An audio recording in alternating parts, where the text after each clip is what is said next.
So yung good morning guys. Dito tayo, matagal na tayo hindi DIY. So ito kasing motor ko si Captain Marvel yan. Si Captain Marvel. Tumagas na yung langis sa shock niya. So kailangan ko na siyang palitan ng shock. So ito siya guys. So yan. Bali dalawang shock na papalitan ko. Actually, isang shock lang ang may taga, so pero para magpantay, dalawang shock na papalitan ko. At the same time, dito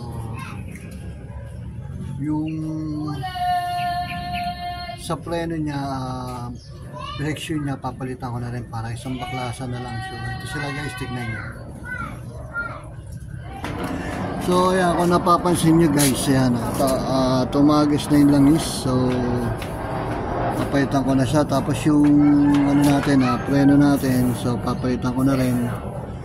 Yan, so hindi ko pa siya napahugasan para pag tapos kong gawin siya, ako na lang siya pahugasan. So yung guys, at eto pala mga gamit natin kailangan dito sa pagbabaklas ng shock natin ay etong socket range range na 14 at 12. So yun guys ang kailangan lang natin dito sa pagbabaklas. So hindi na tayo magbabaklas ng flarings para hindi na natin siya mabilis ang gawa natin. So wala na tayong babaklas yung flarings, and then sungkit na lang ang mangyayari dito guys. Tara, umpisa na natin. So ayan guys,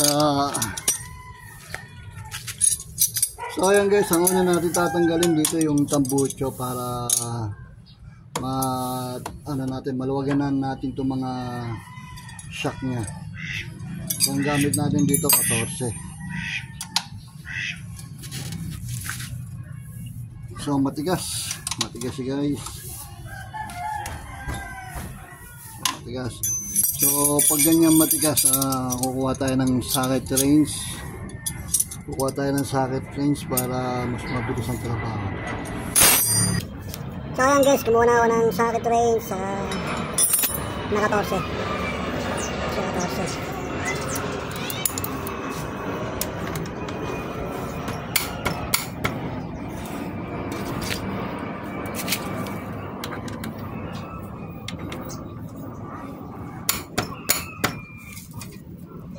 Matigas.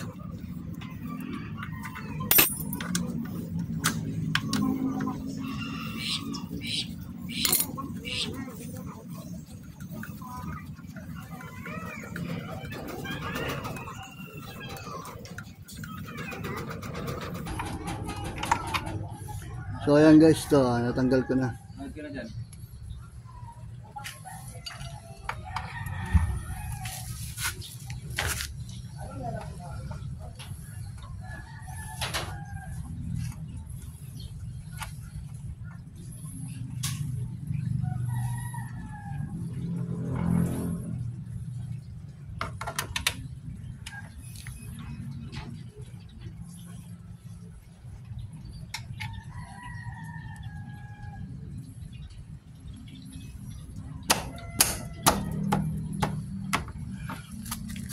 Play ba?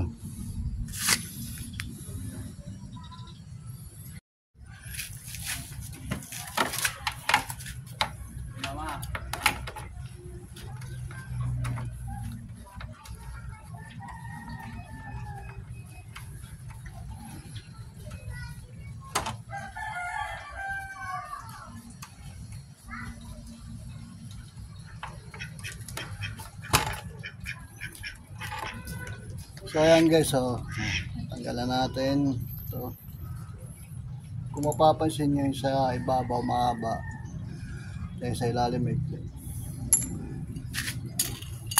So hawiin nyo lang ito ng konti guys, pag ganun, para maluwagan tong tornilyo rito tsaka dito sa So hindi na tayo magbabaklas ng flarings. So ang gamit natin dito 12.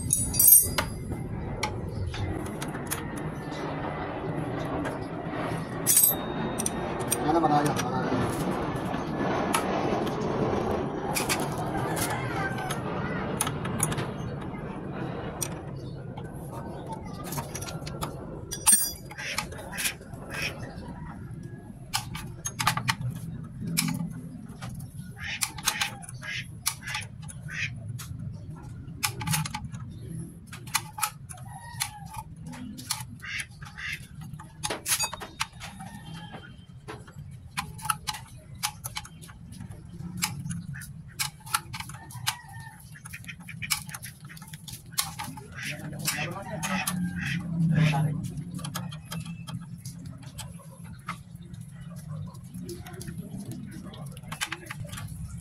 So ayan guys, natanggal ko na yung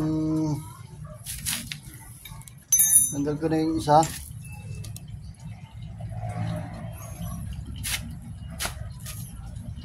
Tanggalan natin to. So yung sa ibabaw naman dito, susukitin natin. Gamit natin itong 14. Salatin nyo lang guys, punasan yung tornilyo. So ito guys, tiyaga lang yung pagkuha ng tornilyo dito kasi medyo masikip. So ayan, tiyaga lang. May flat washer to, kailangan ingatan nyo huwag pumasok sa loob ng clearance para hindi na kayo mag-backlash. So ayan guys, natanggal ko na yung isang tornilyo. So may flat washer to, kailangan huwag nyo ingatan nyo huwag pumasok sa loob ng clearance para hindi na mag-backlash. Ito siya guys, oh. So tutulak nyo lang to ito ganon. So ayan. So natanggal na natin yung isa nang ganun lang kasimple. So yun. So dun naman tayo sa kabila. So ito guys, dito naman sa kabilang side, sa left side, itong tag dito, air pan ba to, yung air, ito naman sa kabilang side, sa left side, ito yung air filter. So ito naman tatanggalin natin para makakuha tayo ng espasyo dito sa pagtanggal dito. So yung proseso rin, kailangan natin dito ay Gis para magawin natin pa ganun. So matanggal natin.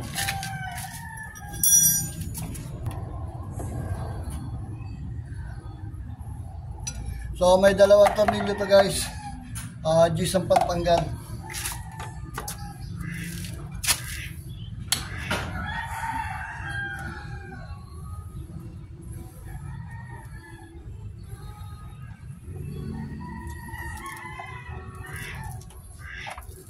So ito siya, Gis.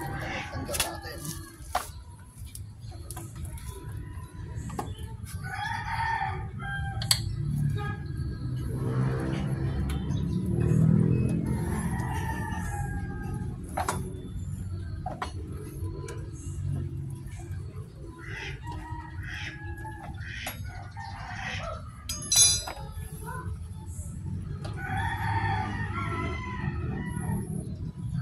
So ayan guys, tanggal na rin.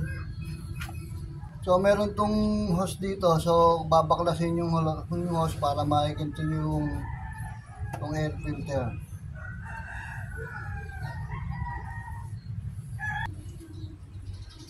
So ayan guys, tanggal na. So ito naman ang tatanggalin natin itong kabilang shock. So kailangan natin dito 14.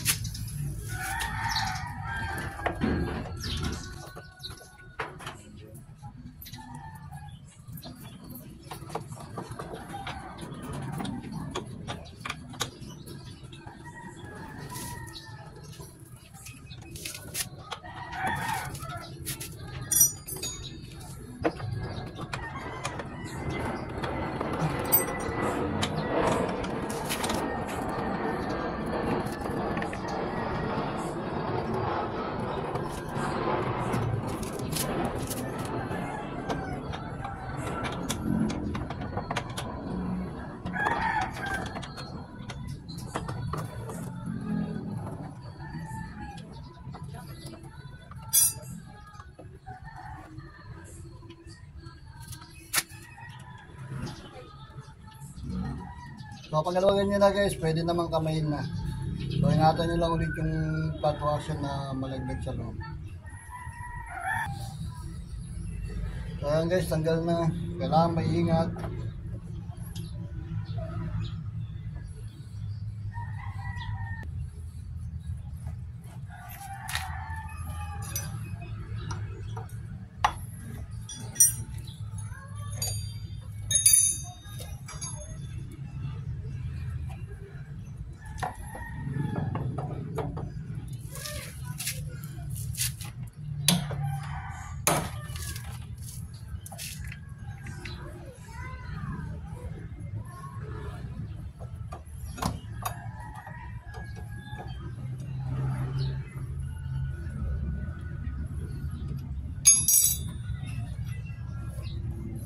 So ayun guys, tanggal na. So same process lang ulit, tatakin nyo, tsaka hindi ka na.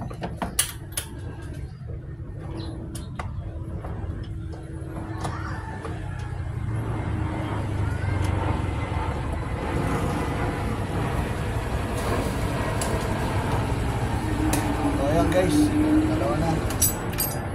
So may flat washer to sa loob, kailangan huwag yung mawala.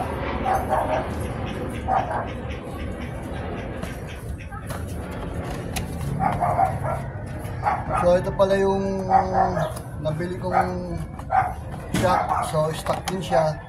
Sa Yamaha ko siya binili. Guys, so ilalambit na natin.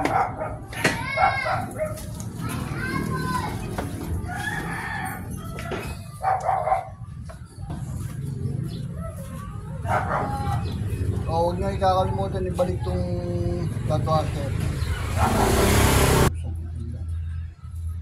Kaya guys, sa salatan lang pag ano, salitin nyo lang yung pagpapalit ng tornilyo. Medyo mahirap.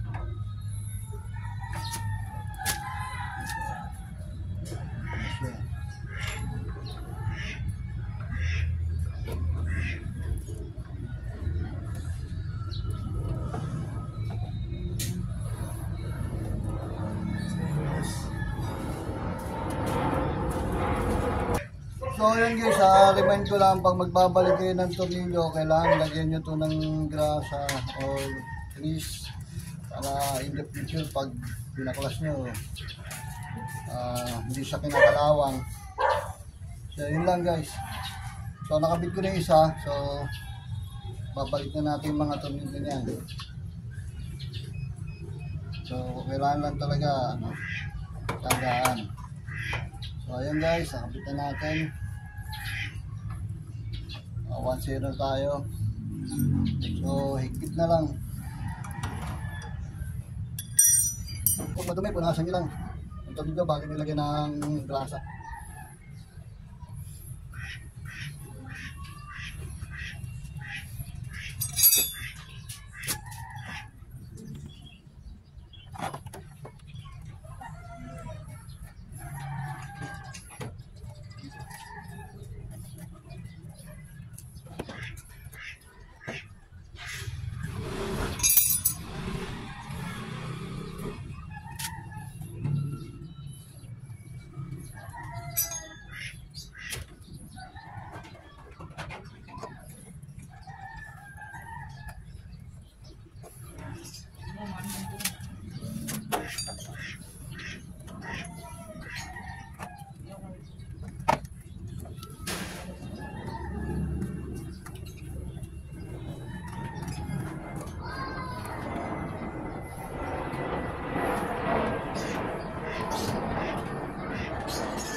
So yun po, sa right side naman tayo ulit, ganun proseso pa rin.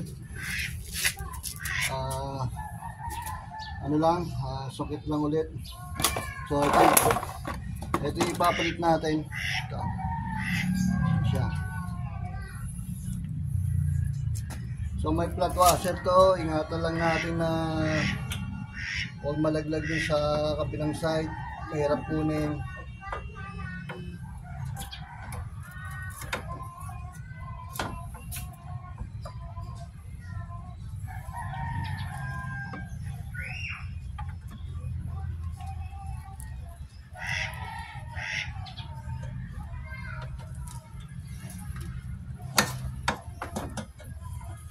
Yun, ganun lang kasimple. Silipin nyo lang. So, lagay natin ito flat washer.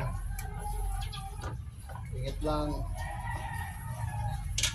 Yan. Next tornilyo.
Yes, sasalatin nyo lang guys. Mapapasok.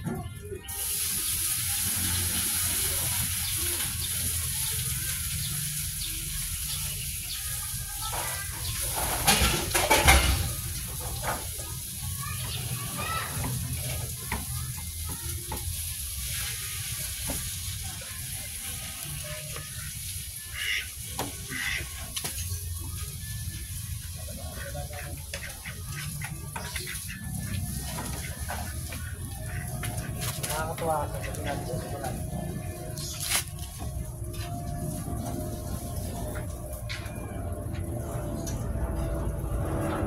Oh guys, yung process lang, ilagay nyo ng grasa.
So, yan guys,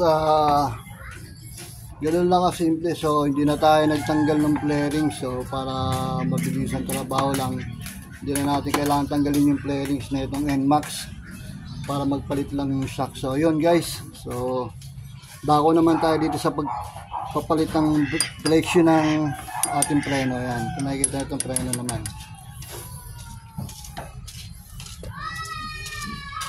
Nakalimutan ko guys, babalik pala natin itong tornilyo. So kung napapansin nyo, may mga kalawang kasi nung binakla siguro ito hindi nalagyan ng grasa, kaya kinalawang. So lalagyan na natin.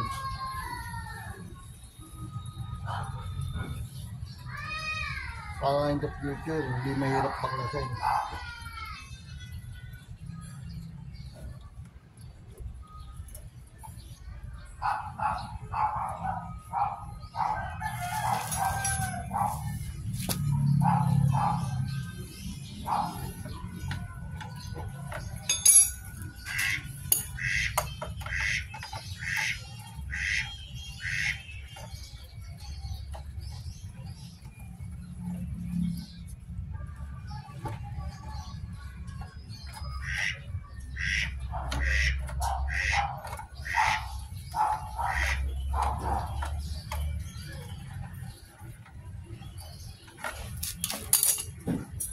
So, punasan nyo muna bago nyo ibalik.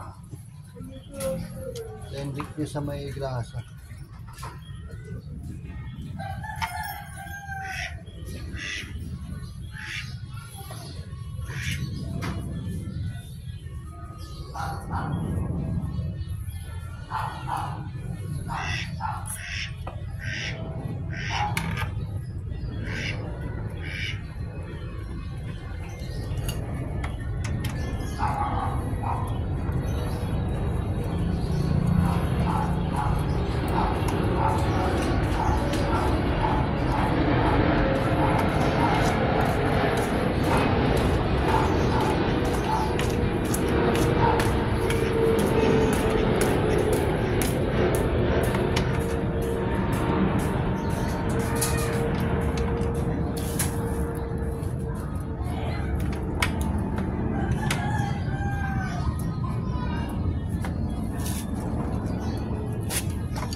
So yung isa guys, tatabi ko kasi okay pa naman to.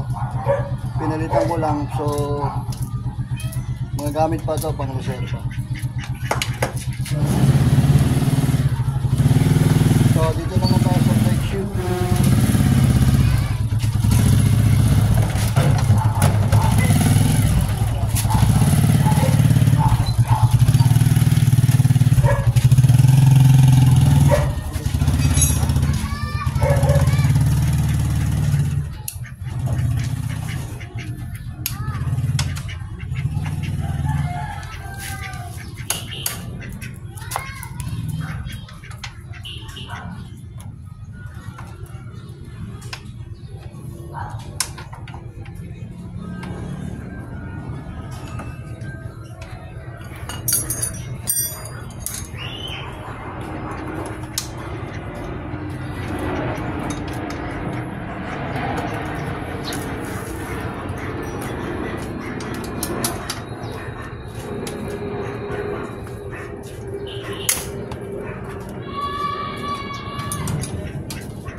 Kaya guys, kung napapansin nyo itong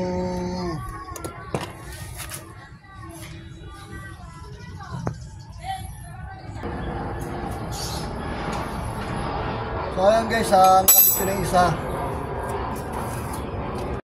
So ayan guys, kung napapansin nyo ito, malalim na, so palitin na rin to. So wala pa tayong budget pa dito sa disc brake. So brake shoe lang muna papalitan natin. Ayan. So ito guys, nabalik ko na yung pin. So ayan, nakabit na natin yung bagong brake shoe. So isasalpak na lang uli natin to.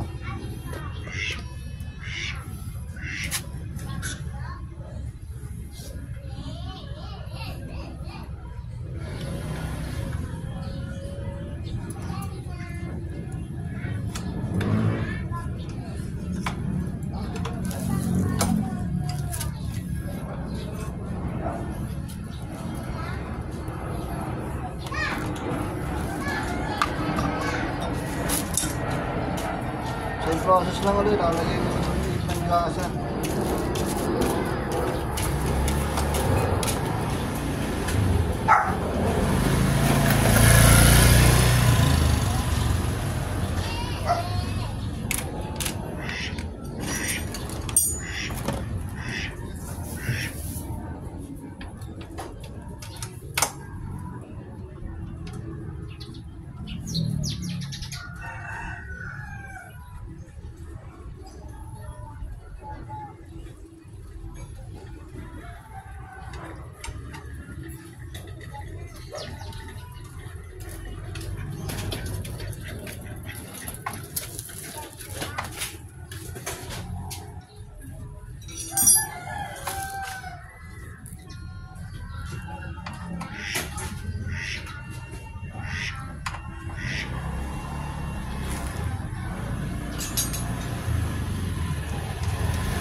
Hoy, nagtandahan ka, may tubig.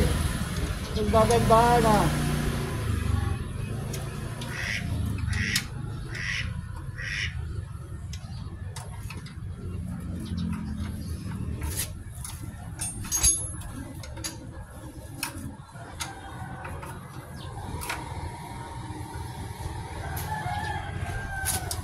Barang yan eh.